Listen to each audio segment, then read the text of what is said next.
to the Virtual Ball Boys podcast. My name is Chris, and I'm joined once again by my good friend, Matt.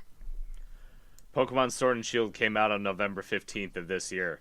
It is now December 10th as of the date of recording this. I have played Pokemon Sword every single day since it came out, which is probably the longest streak of playing a video game I've ever had, like, daily. It's a good-ass fucking game. You know what? Right as you're talking about this, it made me think of an idea for a segment, which we'll put a hold on for maybe a future podcast. Okay. What NFL mascot could be switched out for a Pokemon? A lot of them. And I mean, so there's just sidetrack slightly. There's a format of Pokemon battling called Draft League, where you draft your Pokemon as you would like draft a fantasy football team, essentially. Sure. And a lot of people use NFL, MLB, college, etc. team names for their like team names. Sure. So like the examples are the St. Louis Ram Pardos before they moved to Los Angeles, the New York Metapods, the Minnesota Vikavolt. Just different names, and I chose all three of those are by one guy, but just to give you the idea, the Milwaukee Bewares, Okay. a little bit more of a stretch. Chicago Cub Chews. Yeah, I think that would be a goal. I think would be to create a 32 if we did the segment, a 32 team league that just had Pokemon names at the end of it, but it's all the same cities. There are mock-ups of like what all the NFL mascots would look like as Pokemon, like what the idea would be like. Right. My personal Draft League team is I took a little bit of liberty in the naming, but it's the In Cincinnati Bengals. Nice. After Incineroar. You're right. With Incineroar as the mascot. So that's kind of that's my Draft League team name. Yeah, it's creative stuff. I like it. That would be something that we could think about. Go play Sword and Shield. Sword and Shield. Pokemon Sword and Shield. They're good. Forgot the names. You have been playing it for almost a month that you cannot even remember the name of it. I just lost my train of thought. Sorry. Anyways, welcome everyone. Welcome to week 15. We are 3 weeks in to the season. Oh my god! To the end of the season. Till the end of the season. That's what I meant to say. Both of us are. Both has been long. It's been long days for both of us. We apologize. So we have. And this week is special in the video game world because the Game Awards is gonna be coming out this Thursday. It should be a lot of fun. To watch that. I'm looking forward to it, and I thought in honor of that, when their top category is Game of the Year, and why not make it Game of the Year, some Game of the Year candidates in the NFL. So that's our first segment. And obviously it is a little bit early to proclaim any of these as a Game of the Year because there's certainly a lot of football left to be played, a lot of great football left. Certainly the Seahawks and Niners are playing each other again, so you can expect that to be up there. So a lot of season left, but as of right now, Mr. Matt, what was the very first? That's like the top game for you that you've watched this year? For me, that I've been able to actually watch. I haven't been able to watch a ton of games this season just because of like programming and my own schedule. So 49ers and Saints is so far the highest scoring game of the season. It's kind of like it's weird to me to call like super high scoring games of the year just because it seems like only one side of the ball is doing anything and there's no defense at all during these games. And we'll probably like hit on a couple of those things later, but this game was back and forth the entire time. You saw expert level play from Watson and Breeze. It came down to a field goal at the very end to decide it all, and one play, one call, whatever, going another way could have like swayed the game. It was that close. Yeah, yeah, it was an incredible game, and that was also kind of inspiration for this segment because it kind of showed like these two teams could probably be playing, in the NFC Championship game potentially, or at least in the playoffs, and we could expect this kind of action again. It really was special. It was, and I don't think it was necessarily season defining like the Chiefs Rams game was last year. Sure. But it still gave a lot to like root about, and it's weird that like in this game, like just the types of players that were involved, because you would expect for the Saints when they score 40 something points that their top 3 players are really involved in it, and only 2 of them were. Kamara did not do much in this game, and yet and the Saints still were able to do as much as they were. Right. It was like it felt like the running game has been like a little bit of an issue for the Saints, weirdly enough, but it seems like that the Saints, whose offense has been a little bit of anemic at times the past few weeks, is back in action, and they played really well against what's supposed to be one of the best, if not the best, defense in the league right now in the Niners. So it was impressive on all fronts for both teams. And speaking of the team that's going to be brought up a lot in this segment, probably for the first 3 picks, is the Niners hosting the Seahawks on Monday Night Football. I mean, that was the game. I think you talk about defining games of the season. I think that right now stands out just because, at least at the time, it felt like those were your 2 best teams in the NFC, and it was like the perfect balance of I think offense kind of trying to play well. It wasn't playing great, but also 2 just ferocious defenses really trying to kick ass, and it started out like it was 10-0 Niners, and then the Seahawks came roaring back, and it was 21-10 Seahawks at the end of the 3rd quarter. Yeah. And then the Niners came roaring back, and it was a tied game, and it led to overtime. The Chase McLaughlin swan song. Yeah, he's on the Colts now. Yeah, he missed the field goal. Didn't work out. First he nailed the 47-yard field goal to push for overtime in the first place, and that the Niners were just holding on to hope at that point.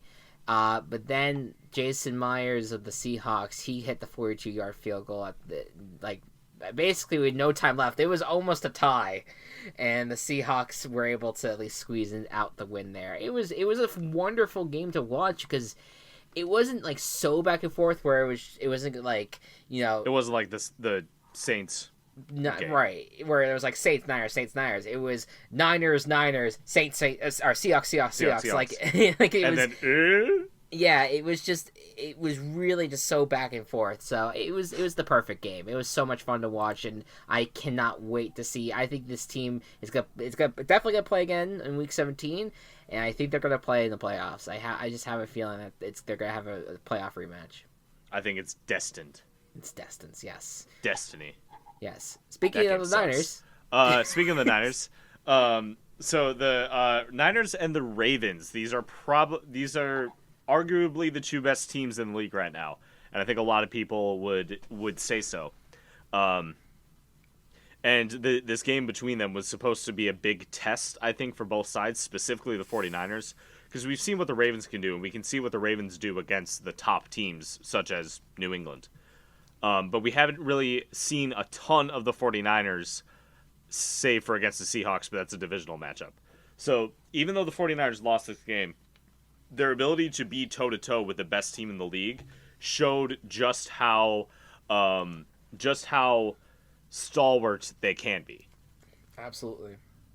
I really like it's a testament to how good and how deep this team is. I mean, I look at the Ravens, and it is hard to see right now, especially with the schedule that they have left, who's going to beat them at this point. They Yeah. are playing really, really well, and I mean, and the Bills played tough. You have to give them credit. They had, I think, a really good game, but they, at least on defense, but offense really held them back, and that was because of a great Ravens defense. But like you said with the Niners, it's like they lost that game, but like to me, both of the Niners' losses don't look bad on the Niners. Maybe the first one did because their offense didn't really show up majorly in that game, but this game, their offense was also a little bit held back, but I think it was just because they were playing such a really good defense and they stayed in it.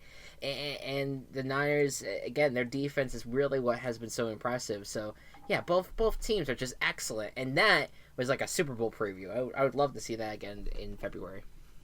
Yeah, me too, honestly. Yeah. Next, for me, I have to go to another Saints game, weirdly enough. But I'm going all the way back here to Week 1 between the Texans and Saints, and it was a game. It was one of the reasons I brought it up in recently. I think we were talking about what matchups we want to see in the playoffs last week. I loved the fact that this was a game where it felt like it was going to be a blowout in, weirdly, the Texans' direction. It was 14-3 at the end of the second quarter. There was no scoring in the first, but then all of a sudden the Texans just pulled out with 2 touchdowns. And then the Saints started fighting back. It was 21-10 Houston, and then it became 21-17. And then the fourth quarter, the Saints started pouring it on. It was 21-14, then 24-21, I meant to say, and then 27-21. And then basically the Texans needed to have this one amazing drive in order to take the lead back. And then they got the lead back, and then the Will Lutz ended up, Saints marched down the field, and Will Lutz was set up for a very long field goal to get the Saints to win. It was the best game of Week 1, and it kind of is weird how much it felt like, how one-sided each half was a little bit, but how to the very end it was neck and neck. And I'm surprised. I actually forgot that this game didn't even go to overtime. It was that fourth quarter magic. All that happened. The touchdown for the Texans and the field goal happened within 37 seconds of game time. It was great. It was just a wonderful game, and I think back to that, and I think, where have the Texans gone? At that point. Yeah. It was a fun game. I remember I wasn't able to watch this one, but I remember just keeping up with the news, and I think you texted me, and I think my dad texted me, just the insanity that was coming out of this football game. Yeah. Really. It was as, and the Saints needed it. They kind of needed that first game because there was such a rough off season with like all the talk about like freaking what happened to them in the NFC Championship game, and now it feels like every single week there's something new with the pass interference rules ever since then, and that has also affected the Saints in some way. But that was like the first game for them after the big one, and they were able to come back strong. Mm-hmm. I'm going to talk about the Panthers and the Saints, which we've talked about the Saints a lot already and what they've done this season. But the Panthers almost beat this team, and it was really, really close. There's a lot of talk in Carolina now that Ron Rivera has been fired on whether or not Cam Newton will stay the Panthers quarterback, and especially with Kyle Allen, who has had a pretty good season for being the backup, has these moments and has these games where he plays amazing, and this was one of them. And it came down to just a couple things at the end going the Saints' way, and that was it. Yeah, I remember this was one of those games where the Saints had, I believe it was like a pass interference or some sort of call went against them to set the Panthers up for a nice field goal try, and then the kicker completely screwed it up. And he just completely the ball bounced off the upright, or I believe it just went wide right, and it resulted in the Saints being able to march down the field, kind of similarly to what happened against the Texans. And when the Saints, yeah, and it's the Saints kicked the field goal and won, and that was the moment where the Panther season just went to shit because they haven't won a game since that. They haven't. So it's kind of amazing how all of a sudden things really take a turn, and it really was it was a shame that it happened to them, but it was a very important win for the Saints to get, because again they've been skating by trying to get these wins, and they've been struggling. So that was a good win to get, to survive that, despite the penalties maybe hurting them a little bit. Mm-hmm.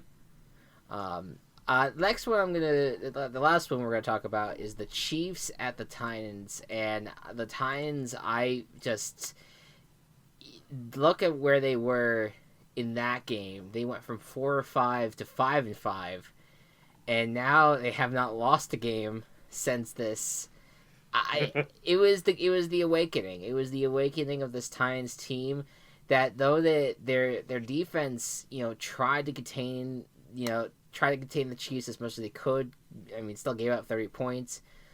But the amazing thing about it is that this Titans team has a quarterback, and his name is Ryan Tannehill, and he's actually really freaking good.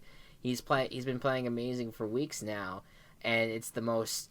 I believe this is the highest scoring offense in the NFL since this game, since week 10. I believe so. And on the season, they have the second highest, I think, points per game, right, only behind the Ravens. Yeah, they are absolutely.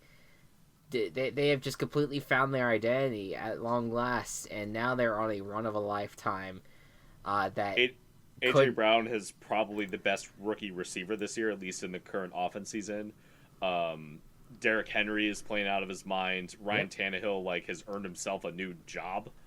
Yeah, it's incredible. I am kind of happy for this team that just kind of has been really down on things and has a lot of weird luck going wrong ways lately. Yeah, the wild thing is that part of this game was a blocked field goal. That's right. That was right all the way back. I mean, it has just it was just one of those things for the Chiefs that just it didn't go their way, and they haven't. I believe the Chiefs haven't lost since that game either, which I guess that was just something that they needed to kind of get their crap together and then go on a little bit, play a few tougher opponents and win them. I think that the Titans, though, they're tied on top of the AFC South, and it's hard to see right now with how good this Titans team is playing. If they keep it up, how does this team not win the division at this point? I completely agree. It would be a shock to me if this team does not make the playoffs, either through wild card or through the division win. Yeah, they're playing really well. So that I think that kind of sums it up. I know I didn't really touch upon this game. It was a very exciting game overall, and again, it was Chiefs were up 10-0, and then ended up being tied by halftime, and then it was just back and forth from there. They were up 9 points, the Chiefs, at one point, and then with 6:26 to go, the Titans kind of they basically took care of business from there, scored a touchdown, caught up, and were able to score the last second touchdown. Really worked out for them. All right, next segment. Along the lines of one of the Game of the Year candidates for this award show coming up is Super Smash Bros. Ultimate, which of course came out in 2018. You know, But it was after the cutoff, right, and right. still came out kind of within the past year. It came out a year ago, Yeah, Saturday. right, right. So there Yeah. was, but it is If a there is top. controversy about that, there shouldn't be because it's in the same window.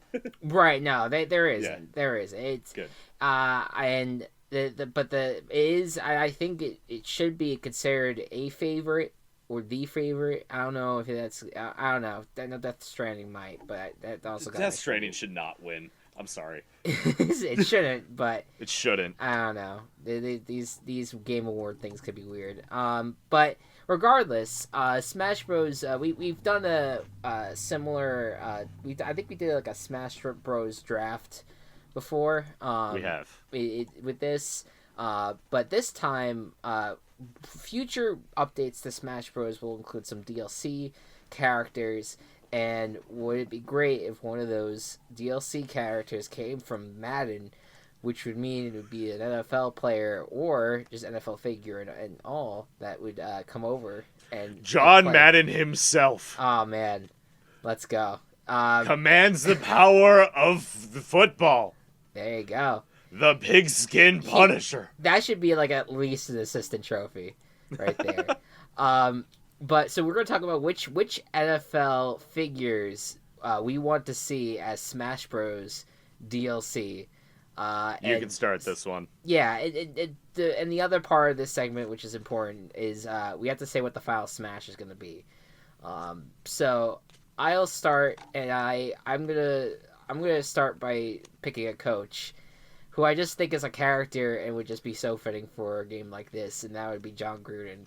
I think that there is a lot of sound bites you can get from him, like well, I'm trying to think like he's just like kicking and he just says like Spire 2KY banana, or whatever, like man, as he's like punching as he's punching the opponent. His final smash I can totally see being like it being that he embodies Chucky. It like just shrinks down and with like a giant head, disturbing head of his, and he just like starts like stabbing people or whatever. Like that's because I feel like John Gruden is just ready to do that to every single person that he sees, including Derek Carr. So I just think that I feel like John Gruden is just perfect for a fighting game environment. That he's just would be wanting to like go toe to toe with someone at any time. So I'm picking him for a Smash Bros. Guy. I really like that. I'm going to start with a player who actually is not playing anymore, and I'm going to go with Rob Gronkowski, just because he is such a big personality and can kind of command and garner as much attention as he needs, even though he's not playing the game.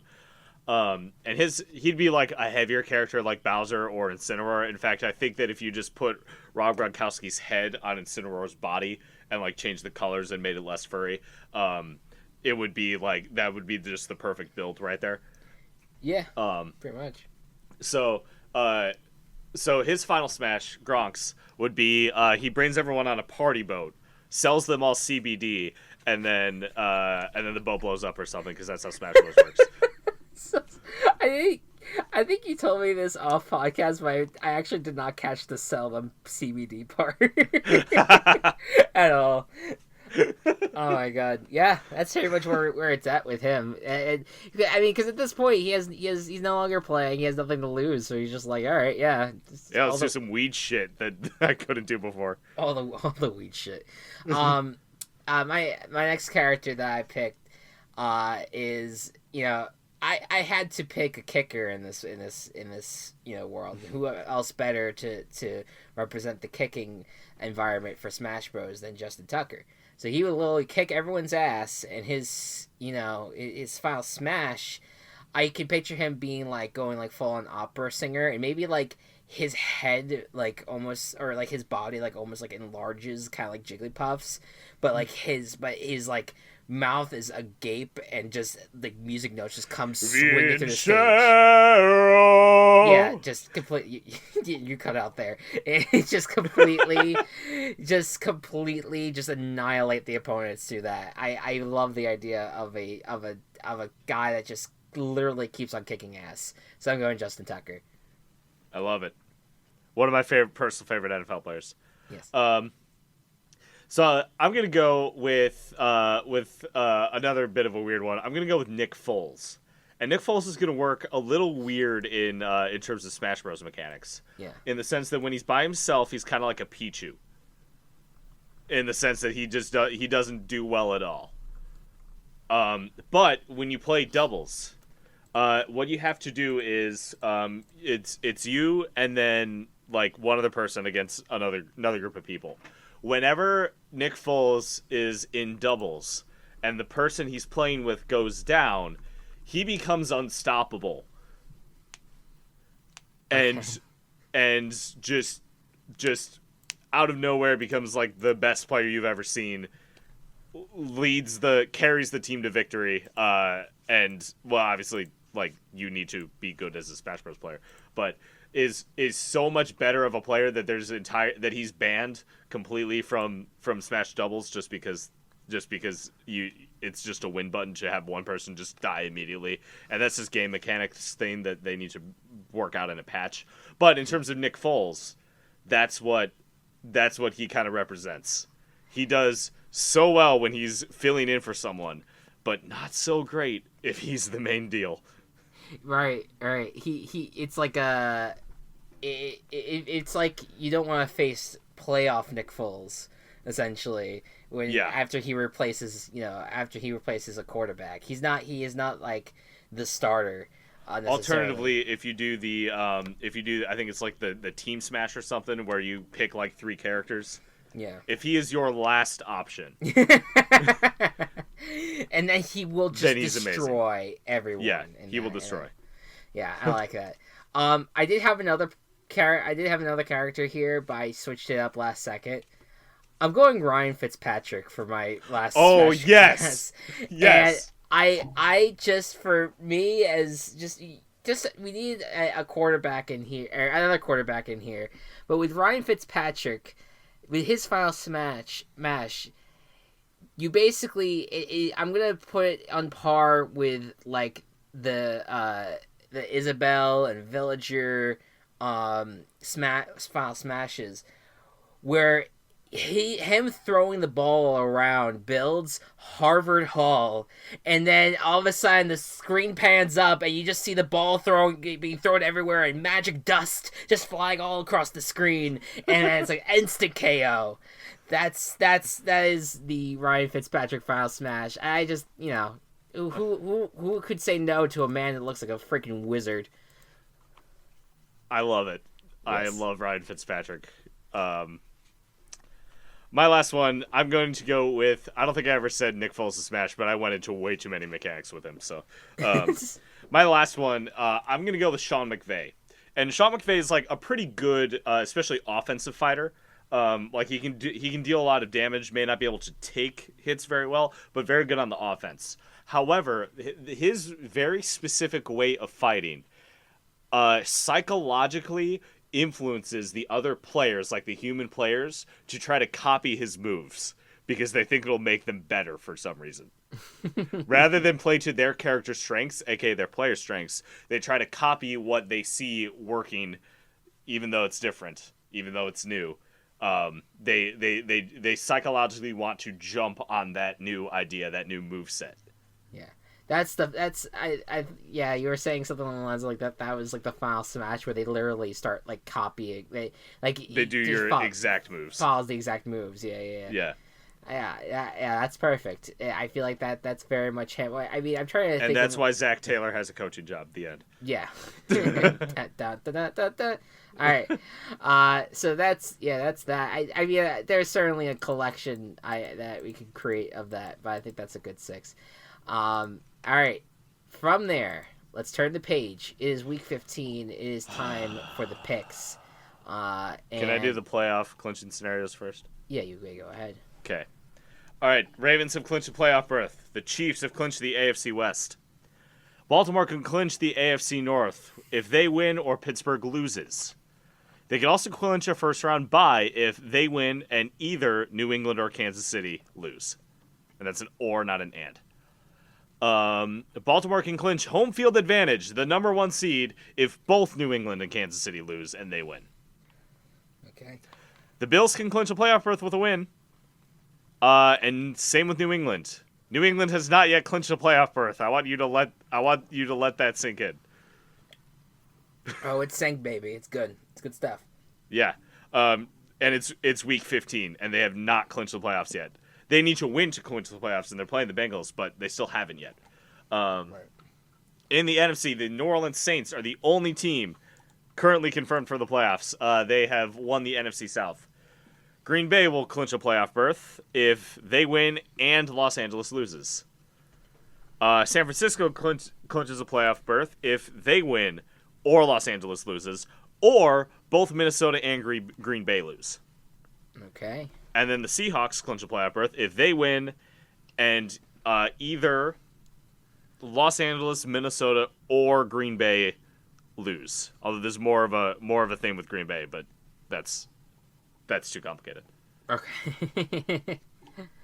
All right. So yeah, it's the AFC is a little bit more versatile. I think there's a little bit more parity in terms of what could happen. Whereas it seems like this playoff field could be set with maybe the exception being the Rams. But I think that is you have a lot of teams that are playing very well, in at least of the 6 that are in the field right now. Yeah. So, people keep saying the Bears are in the run, but I disagree. Yeah. Let's not go into. we don't want to get our hopes too high right now. No, I'm not. Believe me. No one should.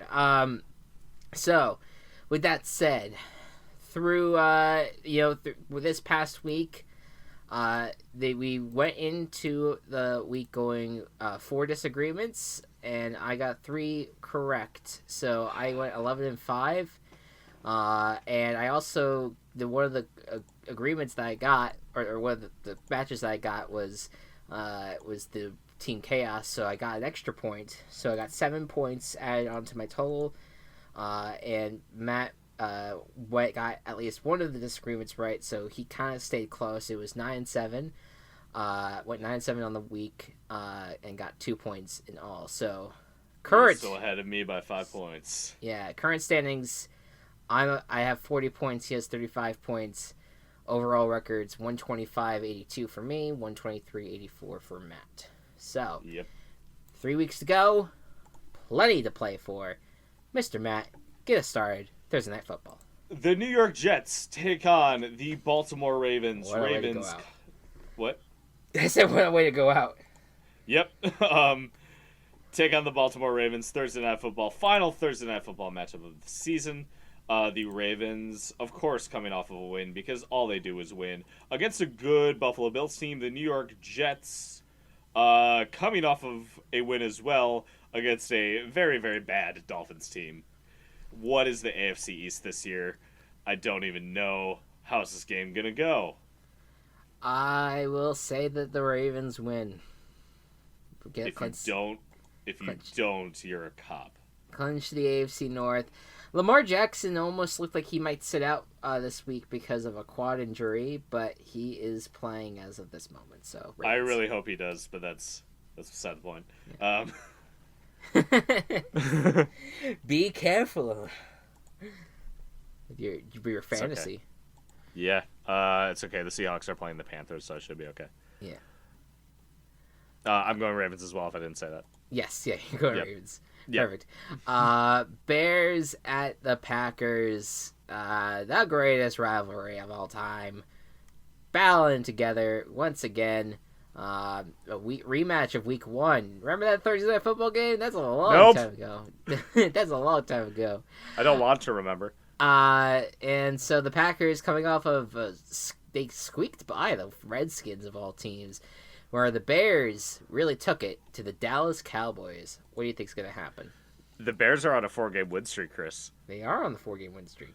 Which I wouldn't have called impressive until we beat the Cowboys. And now looking back at the Cowboys, I'm not as impressed. But the fact that this is in Lambeau, and the fact that I haven't seen the Bears play a not bad team, I can't go with them this time, so I'm going to go with the Packers. Yeah, I'm with you. You gotta go Packers here. What I'll give you a little hope here, and I mean, I may convince you, but I don't want to. But like I said, the Packers have been just they played the Giants and Redskins past few weeks, and they didn't really look impressive in either game. And I agree with that. I would say that the Bears are a better team than the Skins and the Giants, but you never know. It's Aaron Rodgers and that. I'm not ready to trust the Bears again. Yeah, not ideal.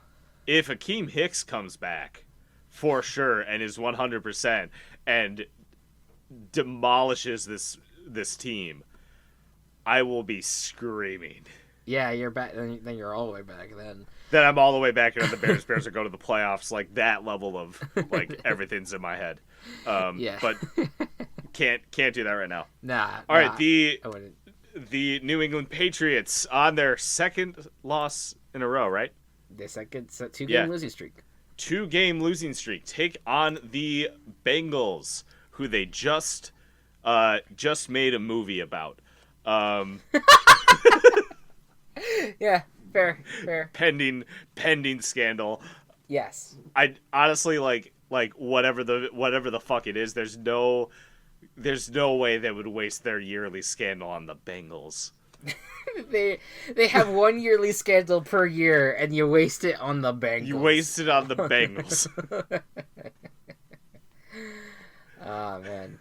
Well, I'll say this with that whole situation, it's like it's so overplayed, and it's like I actually do kind of trust the Patriots when they say it was just a documentary crew with a scout. I get it. I understand it, and I would question though that maybe that could have happened. Maybe they should have thought about it before they sent the crew. It's so weird though, right? It's for sure weird. It is. Yeah. No, I don't disagree. I think that they're saying they're documenting a scout. Okay, couldn't you document a scout? Go into a college game instead, and not at an NFL game. Or like tell the people at the stadium that you're doing this. So they did, but they did tell the Browns. The Browns were well aware of it. The Bengals were not, and the Bengals were pissed off. And since the Bengals are playing the Patriots this week, that's what kind of I think really triggered that whole reaction the way it did. So yeah, and so. I'm picking the Patriots, and me too. Yeah, this is an easy one, but I will say this though: it was perfectly set up that after losing to the Chiefs, that they would be moving on to Cincinnati, especially like in 2014 when they got blown out by the Chiefs in prime time, and then moved on to Cincinnati, and then moved on to win the Super Bowl, and that was before a scandal broke out later that year with Deflategate. You have a scandal right now. You've moved on to Cincinnati. Don't count the Patriots out yet. Well, no, but the scandal happened in the playoffs. It did. But yeah, so it's different timing. It was still within that year there was a scandal and a moving on to Cincinnati from a Chiefs loss. Yeah, but here's the thing: they got like it. One, it wasn't like a real scandal, and two, they got caught caught before anything happened. Yeah. If it was. Yeah, I'm just saying. We're talking nonsense. Pick the Patriots. Let's move on. I'm just saying that this is. I feel like the stars are aligning for a Patriots Super Bowl run right now. You shut the fuck up right now. The Chiefs. What's the next matchup? The Chiefs Chiefs host the Broncos. In this matchup, Drew Lock looking great the past few weeks, but the Chiefs are on a winning streak, a 4-game winning streak, and as we said before, their last loss was against the Titans. What do you think's going to happen in this game? The Broncos really surprised me with what they did to the Texans. I was expecting that to be like an easy win for the Texans. Mm-hmm. And the Broncos just messed it all up. Yep. But I still put a lot of faith in the Chiefs, and the Chiefs who still are are still one of the best teams in the AFC, just beat the Patriots. They're going to be riding this momentum, and it's an Arrowhead. I may have gone the other way if this was in Denver, but I trust the Chiefs too much. I agree. I'm with the Chiefs on this one as well. I think that a lot of people are putting a lot of hype on Drew Lock right now, and that's great and all. I also think that the Texans' defense has been questionable for quite a few weeks now. I know that they played well against the Patriots, but I think that there was something like this was bound to happen eventually. The Texans just tend to be inconsistent. And here's the wild thing about the Texans, is I didn't think about this at all. They have had a pattern of a season since week 1. Loss, win, win, loss, win, win, loss, win, win, loss, win, win, loss. Shit. So, I'm just saying. I mean, I don't know what our picks for this week is, but... Oh, I know what my pick is. And spoilers, it doesn't follow that pattern. So, there you go. Anyways. Tampa Bay Buccaneers coming off of a close win against the Colts. Taking on the Detroit Lions, who have not won a game in a very long time. That's just music to my ears, honestly, knowing that the Bears aren't the worst team in this division.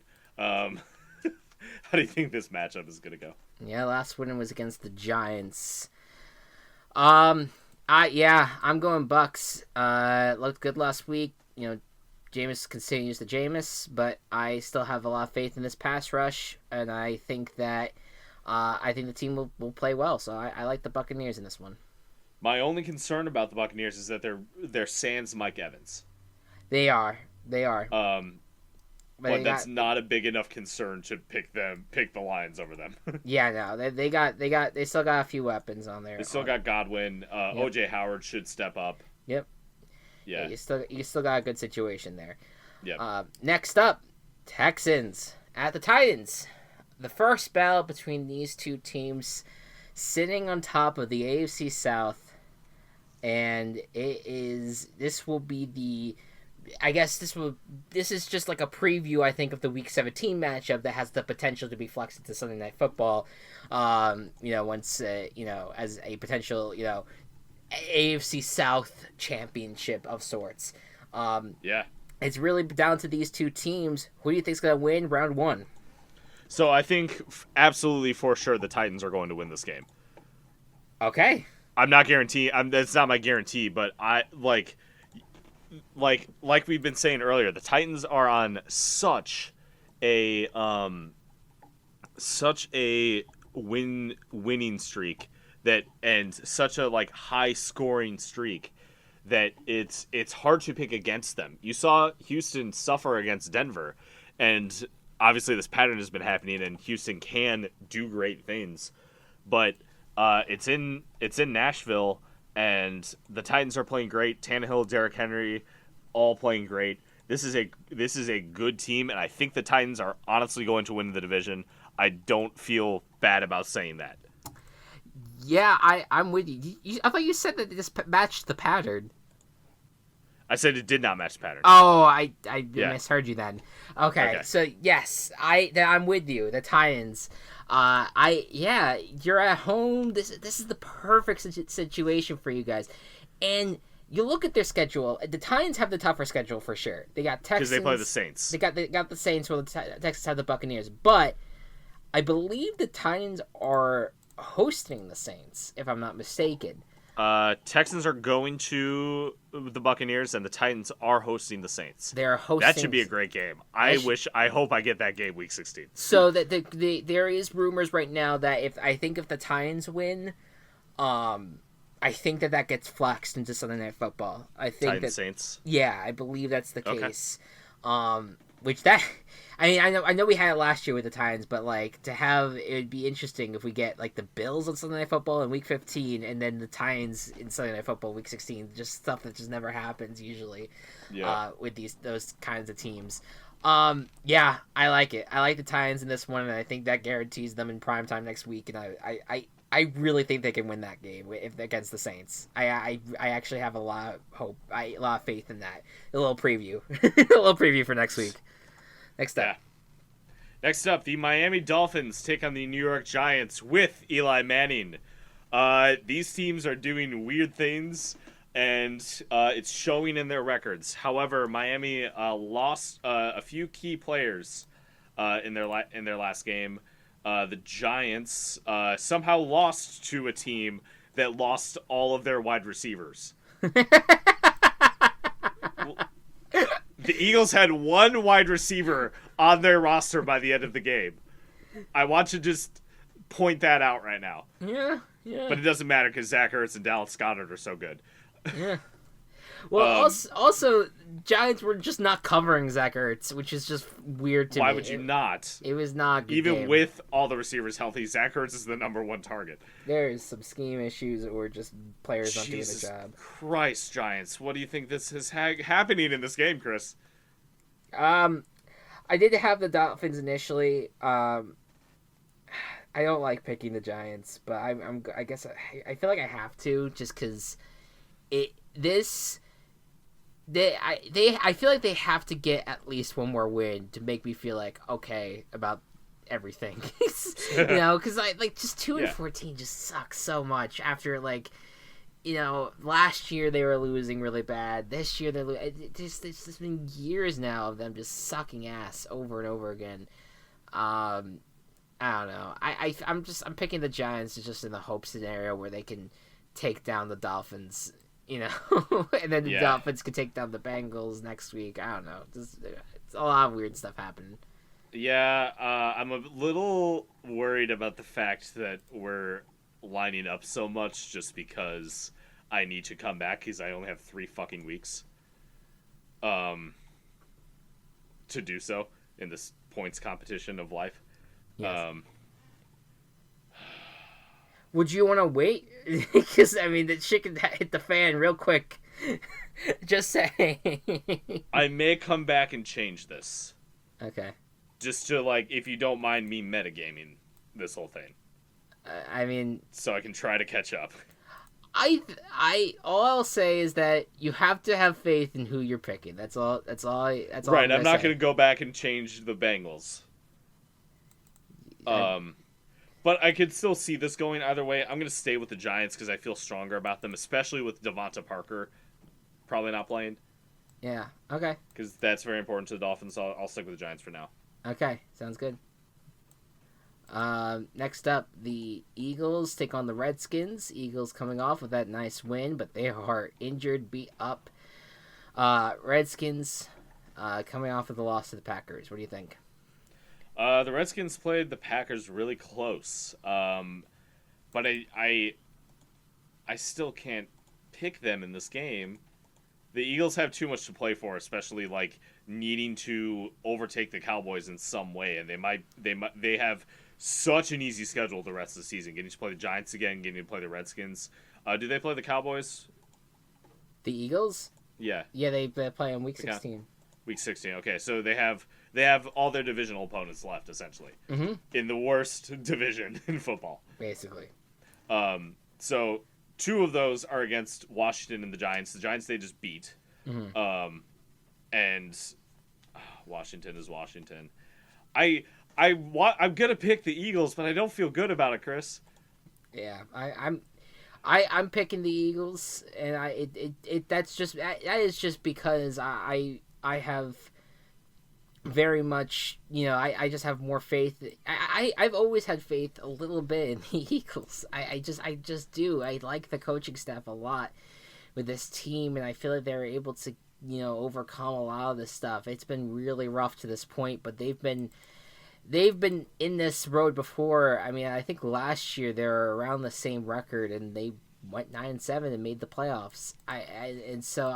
I'm not counting out this Eagles team. I really have a lot of faith in them, and I think they can easily win the next 3 games. They could also easily lose the next 3 games, but I just have too much faith for that to happen. So, Eagles. Yeah. All right, next up, Seattle Seahawks coming off of a rough loss to the Rams, take on the Carolina Panthers, who honestly have given up on the season. How do you think this matchup's going to go? I gotta go Seahawks. I think they rebound. They have to. They need this game in order to keep up with the Niners. And it could really set things up for a Week 17 matchup where the NFC West is. I need that matchup so bad. Yeah, yeah. So Seahawks. I'm all in. Yeah, me too. Yeah, Seahawks. Plain and simple. Yep. I like the Seahawks a lot. They need to bounce back. Yep. Browns. Etc. Browns at the Cardinals. Cardinals. This is a team that has been just seeming like it's always like the team that we think can do things, and then they get blown up by the Rams, and then they lose the close game against the Steelers. They have the Browns in their building this week. What do you think's going to happen? You know what? I'm going to go with the Cardinals. The spread is really close, and I think that the Browns have kind of lost some of their footing recently, especially against the Steelers. Who did they play last week? Oh, they played the Bengals, which is the Bengals, and they still hold on.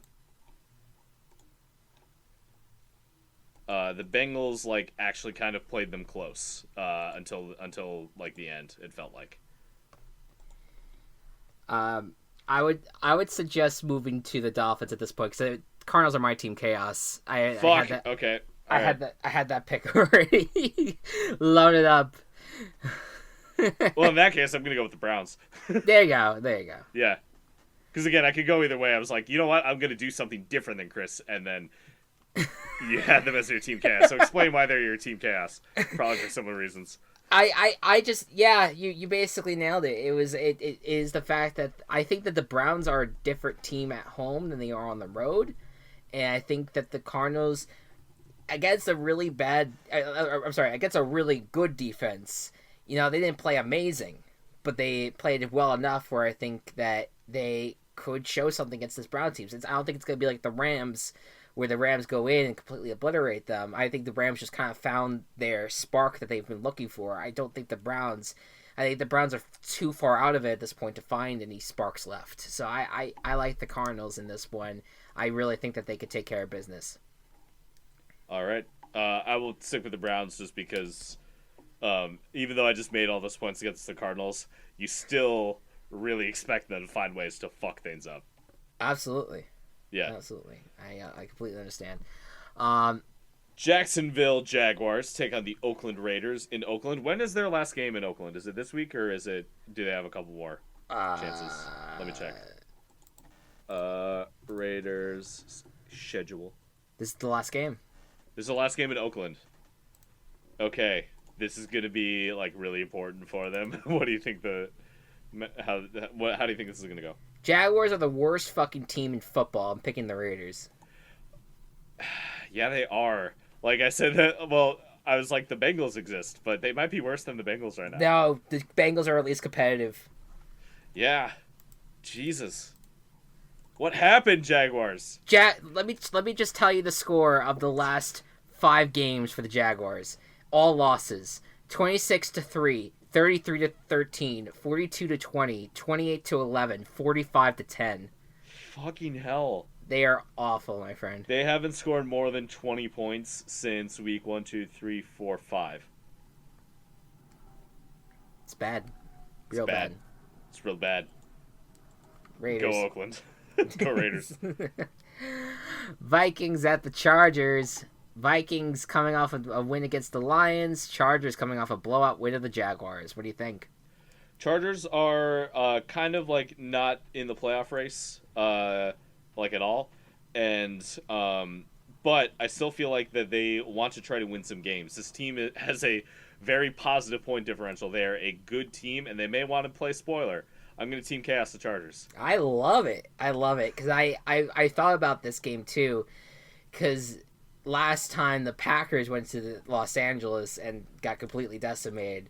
I think the Vikings overcome that, though. I think that Kirk Cousins is having one of his best years, if not his best year of his career, and I just don't think that's going to get slowed down by the Chargers. So I'm going Vikings in this one. Next up. Oh, you're good. Atlanta Falcons take on the San Francisco 49ers. I don't know why I'm saying that. Um, but this is a Kyle Shanahan revenge game, It if you want to call it is. that. It is. How do you think this matchup is gonna go? It's gotta be Niners, man. They're at the very least the second best team in football, if not the best team in football. And Falcons, they're spunky, but they're not gonna win this game. I'm going Niners. No way in hell are the Falcons gonna win this game. Yeah. 49ers. Yes. Rams go to Dallas, taking on the boys, and the Cowboys are they're just complete. What was their last win? Do we know? It was against the Lions 4 weeks ago. Okay. They lost to the Patriots, the Bills, the Bears. 3 losses in a row. They're back at home, but they're taking on Rams team that just took it to the Seattle Seahawks. What do you think's gonna happen? I'm trying to look at home road splits right now for the Cowboys. And to my dismay, there's no correlation. They suck equally on the road and at home. Dude. Was just gonna see if they play better at home, see if that would influence my decision. It's not going to. Rams finally are getting it together. I think they can repeat it. Yeah, the Rams are a better team right now. The Cowboys they don't look good. The Cowboys do not look good. I said I fucking hate the NFC East because I fucking hate the NFC East. They're not good, and they're gonna get a berth no matter what. I think that's why I've always said that my faith, or not always, but I've been saying that my faith is in the Eagles because I look at their remaining schedule. I think they could do it, and this Rams game for the Cowboys, I think, is what's gonna really bury them. I don't like the Cowboys in this matchup. They're just not playing well enough. So going Rams. The Cowboys. After the Rams, the Cowboys also have to face the Eagles, which will probably decide the division, and then they get at least an easy win against Washington last week. Yeah, absolutely. Yeah. All right. Buffalo Bills Sunday night matchup. Buffalo Bills against the Pittsburgh Steelers, the two current wild card teams in the AFC East. Mm-hmm. How do you think this matchup's gonna go? James Conner's coming back. Juju Smith-Schuster is coming back. And the Steelers are at home in prime time. I love the Bills. I don't want to see this happen to them. I'm guaranteeing the Steelers. This is just how I look at this matchup for them, and the way that the Bills play on offense against really good defenses is not good. I remember the game against the Patriots where they completely dropped the ball. Back when the Eagles defense was really good and played them, they really did not play well because the Eagles defense was very good. This is a very, very good Steelers defense. I don't like the matchup, and the Steelers are getting weapons back. I'm guaranteeing them. Well. Look what we have here. I'm guaranteed the Bills. Oh, I like it. The Bills, like you say that against good defenses, they put up 17 on the Ravens and kept them to 24. Like the Bills only lost by a touchdown. The Bills also had like 24 yards of offense for like 3 quarters. Doesn't matter. Okay, I'm just pointing it out there. Just pointing out the Ravens defense really took it to them, and 17 points is not a lot.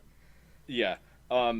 Still though, I think Doug Hodges is playing great, but I don't necessarily trust him against all the, against absolutely everything. I think that I would trust him against the Arizona Cardinals, but I don't know if I would trust him against the Bills. And I think that Connor and Juju may be a little rusty, and I think that the Bills offense in general has relatively found itself. Obviously harder against the Ravens, but against the Broncos and Cowboys took care of business. And I like the Bills a lot here. Yeah. And that means that one guarantee streak's coming to an end because we both have had 4 straight weeks of guarantees correct. So one of the guarantee streaks are coming to an end, and someone's gonna get a minus. So we'll see what happens either. So honestly, this is the one game that is going to decide whether you just win, or I like close the gap. But yeah, potentially, it's worth 3 points this game, essentially, because it's you're even though you're only going to gain 2 if you get it right, the other person loses the point, so that is essentially a 3-point gain at that point. Yeah. So well, I would get the point for right, and then like the winner gets the point for right, and then the loser loses 2. Loses the other way, because it's the guarantees. If you lose the guarantee, you don't gain any. You only gain 1 if you get it right, because you gain 1, but then you lose 2. You said it the other way around. Oh yes, that's why I meant to say that. Yeah. So it's a 3 gain, like still a 3-point game. All right, so there you go. And last but not least, Monday Night Football. The Colts at the Saints. The Colts they've fallen out of it and they can't get up. The Saints lost a close one against the Niners. What do you think's going to happen? I think the Saints are still going to take care of this. They need to try their best to maintain their potential first round bye, and I think that they will take care of this game pretty well. Okay, all right. So with that, 2 disagreements. Are you also doing Saints? Oh, I'm sorry. Yeah, Saints. Yeah, sorry, I got distracted. I was trying to type up everyone all the Team Chaos and Guarantee stuff. Yeah. So yeah, there you go. Oh, did you do a Team Chaos? Yeah, it was Chargers. Oh yes, that's right. Chargers Vikings. You mean? Yeah. Okay, so that's the 3. We have 3 disagreements in all. The 2 chaoses and the Bills. And our double guarantees. Our double guarantees. There you go. That's got to be the first time that's happened. I don't know. I'm gonna have to really think back to our past competition, but definitely the first time this season. Definitely the first time this season, for sure. Yeah. All right. So big Sunday Night Football game, and that will and like I said, 2 Team Chaoses, and that's if it all goes your way, that's automatically you're getting right back in it. So we'll see how that all unfolds on Sunday. And luckily there's nothing on Thursday and there's nothing on Monday night that we have to worry about. It all just takes place on Sunday. It's all very contained in just one game at that point. We recorded more episodes of Table Parties, so you can expect that coming down the pike at some point. Please go check that out. It's so much fun. I think the rest being able to like podcast with more than just me and Chris is a ton of fun. And seeing how people's different personalities come out with playing a role-playing game is amazing. So I would really check it out on our YouTube channel and where you find podcasts. Yeah. So last time we talked, we did not have like a podcast platform. We do have it now. It's on Anchor. The link, I'll just say it out loud, is anchor.fm/Matthew-Walsh11. I will probably see if he could potentially change that URL so that it's I think you can change it to the Table Party or something. So we'll talk to him about that. But for right now, that's where you can get the podcast. It's on Spotify right now, and at some point we're trying to get it on Apple Podcasts as well. I'll show him the process as how to apply it for Apple. But with that, and of course with all the other projects that we're doing, stay tuned at Team Chaos Pods for all of that information. And with that, thank you all so much for joining us. See you next week. So long and lawn ball. Virtual Ball Boys has been brought to you by Team Chaos Productions. Find us on Twitter at Virtual Ball Boys and find more of our work at Team Chaos Pods.